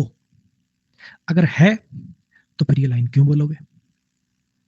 हैज लगाने से ये प्रेजेंट डेफिनेट में चला जाएगा, यानी पासपोर्ट पर फोटो है, फिर ये लाइन बोलने का कोई मतलब नहीं है। और अगर हो वाला मीनिंग देना है तो फिर प्रेजेंट सब्जेक्टिव लगाना पड़ेगा। सर शुड हैव, तुम्हारे पासपोर्ट पर तुम्हारी फोटो होनी चाहिए, हाँ भैया चला लेंगे, कोई बात नहीं। तो हैव लगा वो भी ठीक है, शुड हैव लगा वो भी ठीक है। अपने इंडियन ज्यादातर आपको शुड वाला बोलते हुए नजर आएंगे, हैव वाला अवॉइड करेंगे क्योंकि ये समझना समझाना थोड़ा मुश्किल होता है। लेकिन जो बेस्ट पॉसिबल स्ट्रक्चर है वो हैव है। बोलो भाई, मजा आया क्या? अक्सर आपको ये स्ट्रक्चर दिखेंगे, देखो इट इज एडवाइज्ड, ऐसी सलाह दी जाती है कि, it is suggested, it is imperative, माने ये ऑब्वियस है कि ऐसा हो, ये ऑब्वियस है कि ऐसा किया जाए। ये पहचान बता रहा हूँ कुछ, ऐसे एरर्स की पहचान बता रहा हूँ कुछ, ताकि पेपर में थोड़ा सा आसान लगे आपको। It is imperative, it is mandatory, imperative भी मैंडेटरी जैसा ही होता है कि ये ऑब्वियस ही है यार, इट इज मैंडेटरी।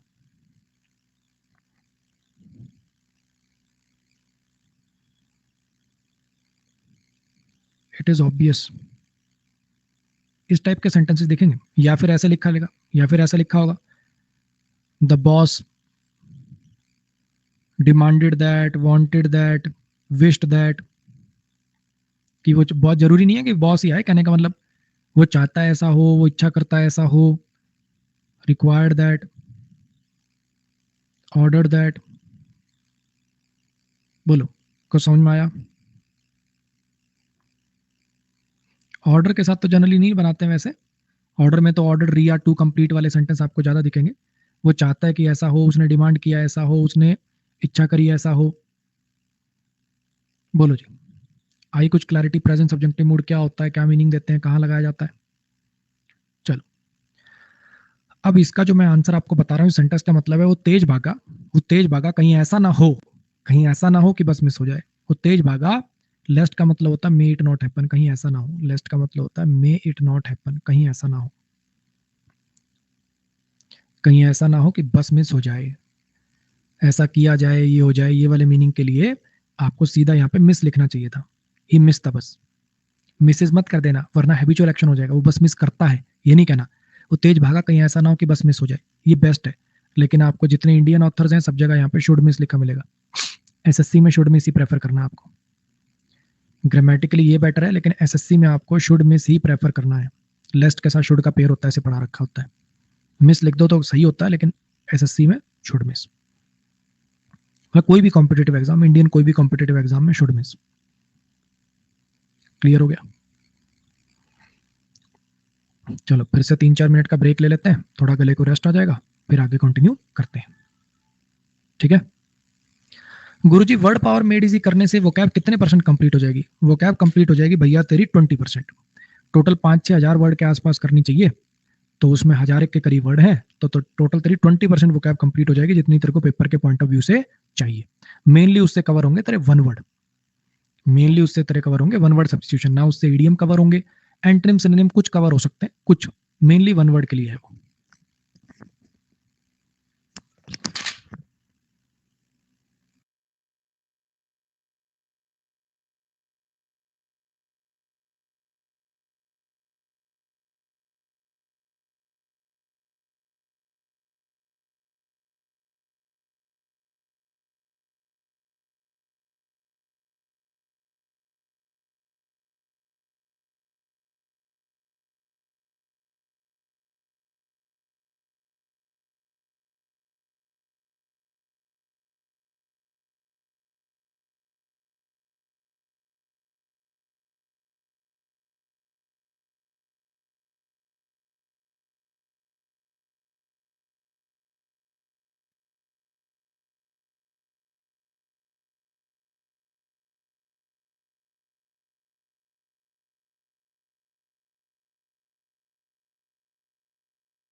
चलो जी पढ़े आगे।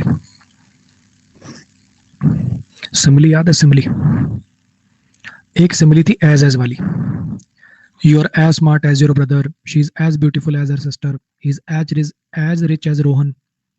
ये पॉजिटिव नेगेटिव दोनों टाइप की बातें करने के काम आ सकती है। आप किसी को ये भी कह सकते हो he is as smart as his brother, और ऐसा भी कह सकते हो he is not as smart as his brother, he is as stupid as his brother, he is as poor as his brother. Positive बातें नेगेटिव बातें दोनों बातें करने के लिए इसको काम में लिया जा सकता है। लेकिन एक है सो एज वाली, ये सिर्फ नेगेटिव काम के लिए यूज में ली जा सकती है। इसको पॉजिटिव बात करने के लिए ऐसा नहीं लिख सकते you are so smart as your brother, नहीं, नेगेटिव बात करने के लिए you are not so smart as your brother, ऐसे करके। क्लियर हुआ? नेगेटिव बात करनी है तो सो एज वाला, ये दोनों में चल सकता है। तो ऑब्वियस बात, अगर ये दोनों में चल सकता है तो क्या इसका इस कॉन्सेप्ट का एरर आएगा?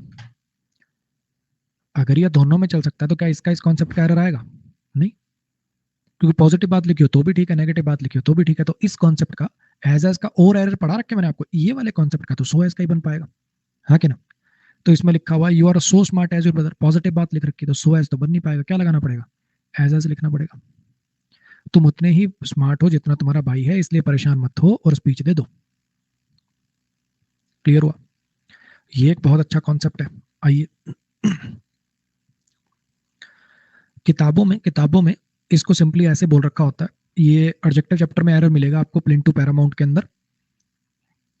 तो ऐसे लिखा होता है उसके अंदर कि एज का प्रयोग करें। क्यों करें? कुछ नहीं पता।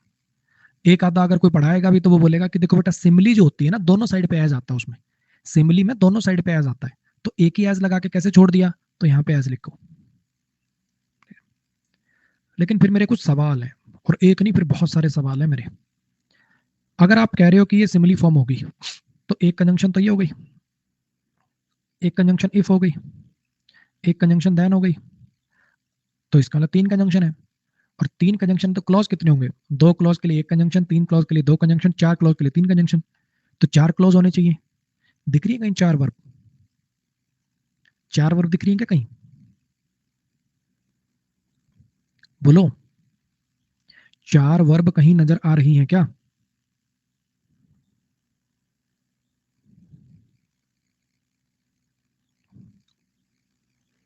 चलो फिर आ जाओ। अगर चार वर्ब आपको नजर नहीं आ रही हैं तो इसका मतलब कुछ डेप्थ में जाना पड़ेगा। पहले तो इस सेंटेंस का मतलब समझो, फिर ग्रामर और अच्छी समझ में आएगी। ठीक है? मान लो तुम दो भाई हो, या मैं मेरे पे इमेजिन कर लेता हूँ, मैं और मेरा भाई है, दोनों का हमारे का रिश्ता तय हो गया। उधर से वो भी दोनों बहनें हैं। वो नहीं होता रिश्ता देखने जाते हैं चाय समोसे वाला दिन, से नजरों नजरों में ऐसे ऐसे देख रहे हैं, घर आके चौबारे पे सो रहे हैं हम दोनों भाई, अपना चारपाइयाँ डाल रखी है, पंखा लगा हुआ है। छोटा भाई कह रहा है सुन रहा भाई? मैंने कहा हाँ बोल। कहता एक बात बोलूं, बुरा ना मानियो। मैंने कहा हाँ। कि मेरे वाली ज्यादा बढ़िया है। अरे मेरे वाली सुंदर है। मैं कहा ठीक ठीक सो जा। कह रहा मान भाई ऐसे काम नहीं चलेगा, तू मान के हाँ तेरे वाली ज्यादा सुंदर है। मैंने कहा बावला है तू, बच्चा है अभी, तूने तेरी भाभी की जुल्फे ना देखी अभी। वो कह रहा तुमने मेरी वाली के होंठ ना देखे अभी। तो मान ही नहीं रहे। वो कह रहा मेरे वाली सुंदर, वो कह रहा मेरे वाली सुंदर। फिर नीचे आंगन से पापा की आवाज आई, बस सो जाओगे कि लठ लेके ऊपर आऊं, तुम्हारा मैं ही करवाऊं फैसला। तो फिर अंतिम स्टेटमेंट कहीं ना कहीं तो लड़ाई खत्म करनी पड़ेगी। वो कह रहा देख, मैं उसको कह रहा हूँ भाई देख सुन मेरी बात, जो बड़ी वाली है वो बराबर सुंदर जरूर है, अगर ज्यादा सुंदर नहीं है छोटी वाले से। ज्यादा सुंदर अगर तू नहीं मानता ना, तो बराबर जरूर है, कम किसी एंगल से नहीं। ये सेंटेंस का मतलब है कि वह बराबर सुंदर है छोटी वाली के, अगर ज्यादा सुंदर नहीं है तो। ये सेंटेंस का मतलब था। अब रियलिटी में सेंटेंस कुछ है लिखा, बहुत छोटा वर्जन लिखा हुआ उसका। असली सेंटेंस पता है क्या? ये ऐसे, she is as beautiful as, she is as beautiful as her younger sister is, she is as beautiful as her younger sister is, if she is not, if she is not more beautiful than, if she is not more beautiful than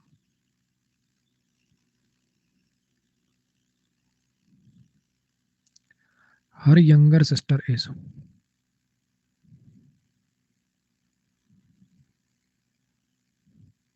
आप शायद कुछ imagine कर पा रहे होगे sentence को कि वह बराबर सुंदर है अपनी छोटी बहन के, वो अपनी छोटी बहन के बराबर सुंदर है अगर अगर वो ज्यादा सुंदर नहीं है तो। अगर ज्यादा सुंदर नहीं मानता ना तू, तो बराबर तो जरूर है। अब देखो हुआ क्या, यही दो लोगों की पहले क्लॉज में तुलना होनी है और यही दो लोग की बाद में होनी है, तो दो बार क्यों रिपीट करोगे? ये शी इज दो बार क्यों लिखे? हाँ कि ना? ऐसे यंगर सिस्टर लास्ट में तो देखो दैन अकेला छोड़ नहीं सकते, लास्ट में यंगर सिस्टर लिखा है तो यहाँ वाला ये हर यंगर सिस्टर इज ये लिखना जरूरी क्यों है? He is taller than I am, ये वर्ड तो हम 50 टाइम अंडरस्टूड कर चुके हैं आज तक। और ब्यूटी ब्यूटी की तुलना करनी, ब्यूटीफुल इधर ये भी अंडरस्टूड हो गया। अब देखो बचा क्या, she is as beautiful as if not more than her younger sister. She is और हर यंगर सिस्टर इज और ब्यूटीफुल ये तीन वर्ड अंडरस्टूड हुए हैं, इसलिए वो सेंटेंस ऐसा दिख रहा है। लेकिन हर एक अंडरस्टूड के पीछे कारण है कि ब्यूटीफुल को रिपीट होने से बचाना है, शी इज को रिपीट होने से बचाना है, यंगर सिस्टर दो बार लिख के क्या करोगे? सिमली तो पूरी लिखोगे ना यार। एरर मैंने भी आपको वही बताया जो किताबों में दिया होता है, एरर मैंने भी वही आपको बताया कि सिमली पूरी लिखी जाएगी, एज लिखा जाएगा, लेकिन मैंने इसके पीछे का आपको रीजन बता दिया। ठीक है कि भैया क्या हो रहा है, स्ट्रक्चर का पूरा डिफरेंस क्या है। क्लियर हो गया जी? चलो जी नेक्स्ट पर आ जाइए।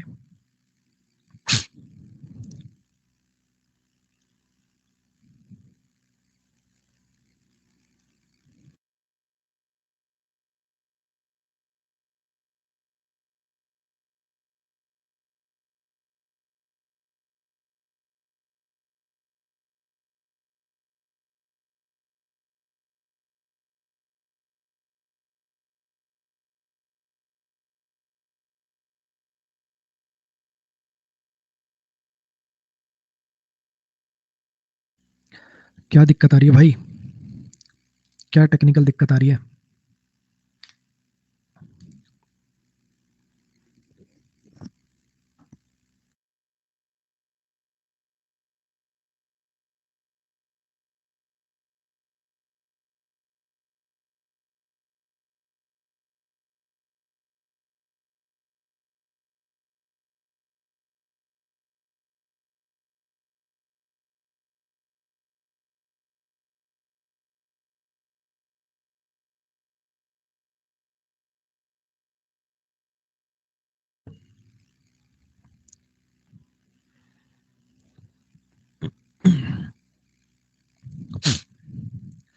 My father is too weak that he cannot climb the stairs alone.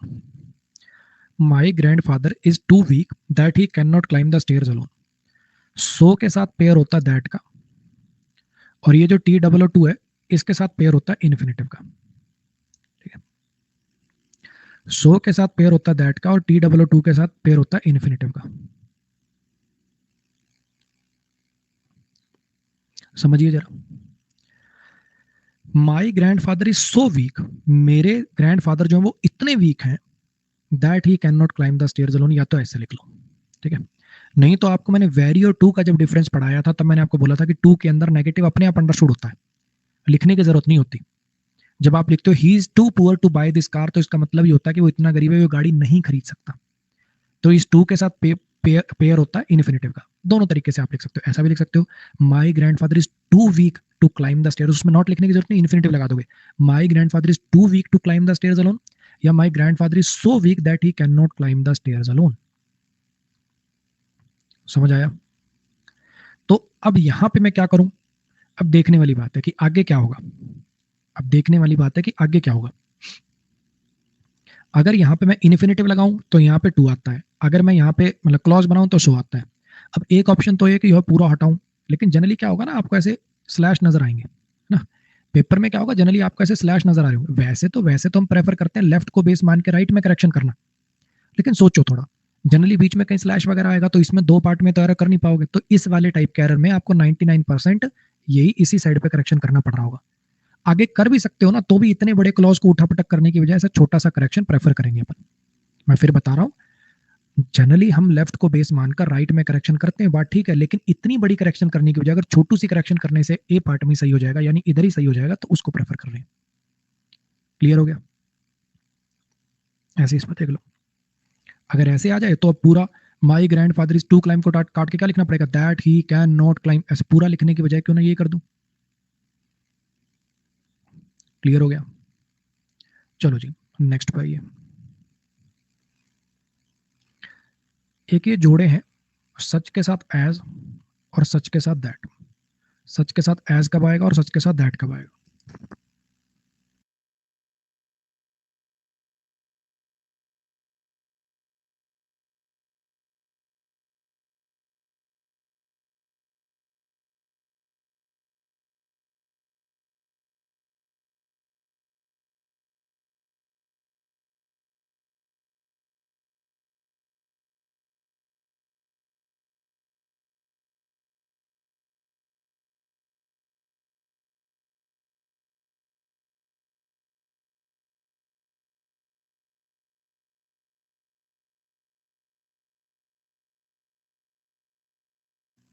चलो आओ, सच के साथ एज और सच के साथ दैट, तीन तरीके बता रहा हूं। पेपर में एक ही लगाना है आपको, लेकिन यहां पे आपको तीन तरीके बता रहा हूं।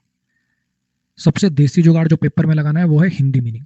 अगर आपको कभी सच के साथ ऐसा मीनिंग करना हो, जो, जिसने, जिसको, जिन्होंने, ये वाले टाइप का, तो एज लगाएंगे। सिंपल मीनिंग देना हो की, तो दैट लगाएंगे। अगली बात, अगर आपने अगर आपने कैटेगराइज करना है, अगर आपने चीजों की कैटेगरी बतानी है, तो एज आता है। और आपने एक बात बोली, अपनी कही गई बात को और बल देना है, स्ट्रेंथन करना है, तो दैट आता है। एज भी बच्चे रिलेटिव प्रोनाउन होता है, जिसने डाउट डिस्कशन की क्लासेस वगैरह लगाई हैं वहां पे बट रिलेटिव प्रोनाउन की तरह से कैसे काम करता है और एज रिलेटिव प्रोनाउन की तरह से कैसे काम करता है वो आपको बताया है ना। एज भी रिलेटिव प्रोनाउन हो सकता है, वहां नहीं पढ़ाया था क्योंकि बहुत रेयर है ये। सच के साथ ही एज रिलेटिव प्रोनाउन की तरह से काम करता है, हर जगह नहीं। अगर रिलेटिव प्रोनाउन चाहिए तो एज लगाएं, और कंजंक्शन चाहिए तो ये लगाएं। अंजनी, कौन सा सब्सक्रिप्शन है बच्चे, आइकॉनिक है आपके पास, ये ऊपर लिंक पिन है, इस पर क्लिक करना, एक फाइल देखना प्लस क्लास लिंक नाम से, उसको खोल लेना, सारे बैचेस के लिंक मिल जाएंगे आपको टाइटल वाइज। फिर से देखिए क्या बोला, सच के साथ एज भी आ सकता है, सच के साथ दैट भी आ सकता है। सबसे सिंपल इलाज, जो जैसा जिसको इस टाइप से मीनिंग चाहिए हो तो एज लगाते हैं, की मीनिंग चाहिए तो दैट लगाते हैं। दूसरा, अगर आपको चीजों को कैटेगराइज करना है तो एज लगाते हैं, अपनी बात को बल देना हो तो दैट लगाते हैं। रिलेटिव प्रोनाउन चाहिए तो एज लगाते हैं, सिर्फ कंजंक्शन चाहिए तो दैट लगाते हैं। कुछ याद है, की वाले मीनिंग में कंजंक्शन होती है, रिलेटिव प्रोनाउन नहीं होती। आओ तीनों बातें लगा के दिखाता हूँ। इस सेंटेंस का मीनिंग निकालना, क्या मीनिंग निकलेगा। She does not like such boys, उसे ऐसे लड़के पसंद नहीं है, उसे ऐसे लड़के पसंद नहीं है जो औरतों की इज्जत नहीं करते। जो मीनिंग निकलेगा, हाँ कि ना। लड़कों को कैटेगराइज कर दिया, लड़कों की कैटेगरी बांट दी, औरतों की इज्जत करते हैं, औरतों की इज्जत नहीं करते, दो भागों में बांट दिया। तीसरी बात, देख पा रहे हो, रिस्पेक्ट वर्ब है, विमेन इसका ऑब्जेक्ट है, सब्जेक्ट चाहिए तो यहाँ पे मुझे रिलेटिव प्रोनाउन चाहिए, ऐसा वर्ड चाहिए जो प्रोनाउन प्लस कंजंक्शन हो, यहाँ पे एज आएगा।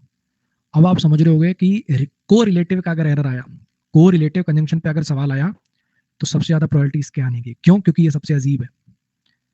आप यहाँ पे हु लगा के दे दो, बच्चा हटाने नहीं देगा, ऐसे कहेगा मतलब सर इसके लिए जान दे देंगे, हु बेस्ट है सर यहाँ पर, हु कटने नहीं देगा बच्चा, हाँ क्या ना। She does not like such boys who don't respect women. मेरे को 10 साल हो गए पढ़ाते, मुझे आज तक ये एज अजीब लगता है यहाँ पे, तुम्हें कैसे बढ़िया लगेगा। इसीलिए इसके एरर आने की प्रोबेबिलिटी बहुत ज्यादा है। ना यहाँ पे हु ठीक है, ना यहाँ पे दैट ठीक है, यहाँ केवल और केवल एज ठीक है। उसे ऐसे लड़के पसंद नहीं है जो औरतों की इज्जत नहीं करते, जो, जिसने, जिनको, इस टाइप वाले जो मीनिंग है उसमें एज आएगा सच के साथ। दूसरी बात, वर्ब का सब्जेक्ट भी चाहिए, कंजंक्शन भी चाहिए, तो रिलेटिव प्रोनाउन चाहिए, तो सच के साथ रिलेटिव प्रोनाउन सिर्फ एज आ सकता है। अब ये मत करना सर दैट भी तो रिलेटिव प्रोनाउन बन सकता है, लेकिन सच के साथ एज का ही जोड़ा है भाई। क्लियर हो गया? इस पे आओ, स्टोरी कर लेना यहाँ पे, स्टोरी। मुझे ऐसी मूवीज पसंद है जिनकी इंटरेस्टिंग स्टोरी होती है, मुझे ऐसी मूवीज पसंद है जिनकी इंटरेस्टिंग स्टोरी होती है, मुझे ऐसी मूवीज पसंद है जिनकी इंटरेस्टिंग स्टोरी होती है, मुझे ऐसी मूवीज पसंद है जिनकी इंटरेस्टिंग स्टोरी होती है। अब मुझे एक बात बताओ, मुझे ऐसी मूवीज पसंद है जिनकी इंटरेस्टिंग स्टोरी होती है, जो जैसा जिनकी इस टाइप का मीनिंग हो तो एज आएगा, वर्ब को सब्जेक्ट चाहिए इसलिए भी एज आएगा। मूवीज को कैटेगराइज कर दिया, जिनकी इंटरेस्टिंग स्टोरी होती है नहीं होती है, समझ में आया? ना यहाँ पे विच आएगा, ना यहाँ पे दैट आएगा, यहाँ केवल और केवल एज आएगा। इसको देख लो, वो इतनी मीठी आवाज में गाती है, वो इतनी मीठी आवाज में गाती है कि हर कोई उसकी तारीफ करता है। की वाला मीनिंग चाहिए। आपने एक बात बोली वो मीठी आवाज में गाती, फिर आपने उस बात पर स्ट्रेस डालने के लिए, उसी बात पर और बल डालने के लिए कीवर्ड का यूज किया, मतलब उसी बात पर और बल डालने के लिए ये लिखा आपने कि हर कोई उसकी तारीफ करता है, स्ट्रेंथन करना अपनी बात को। तीसरी बात, सब्जेक्ट और ऑब्जेक्ट तीनों चीजें आ चुकी हैं, तो रिलेटिव प्रोनाउन तो चाहिए नहीं, यहाँ तो मुझे सिर्फ कंजंक्शन चाहिए। पेपर में आपको हिंदी मीनिंग से कर लेना जो जैसे, लेकिन वैसे आपको 3 पॉइंट बता दिए मैंने, 3 तरीके से करना सिखा दिया पेपर में, जो जैसा जिसने जिंदाबाद। बोलो भाई, समझ में आया क्या? हाँ जी। को रिलेटिव कंजंक्शंस यहाँ पे खत्म होती हैं। आज की अपनी क्लास यहीं तक रख लेते हैं, कल आगे पढ़ लेंगे, ठीक है? आज की अपनी क्लास यहीं तक रख लेते हैं, बाकी कल कर लेंगे।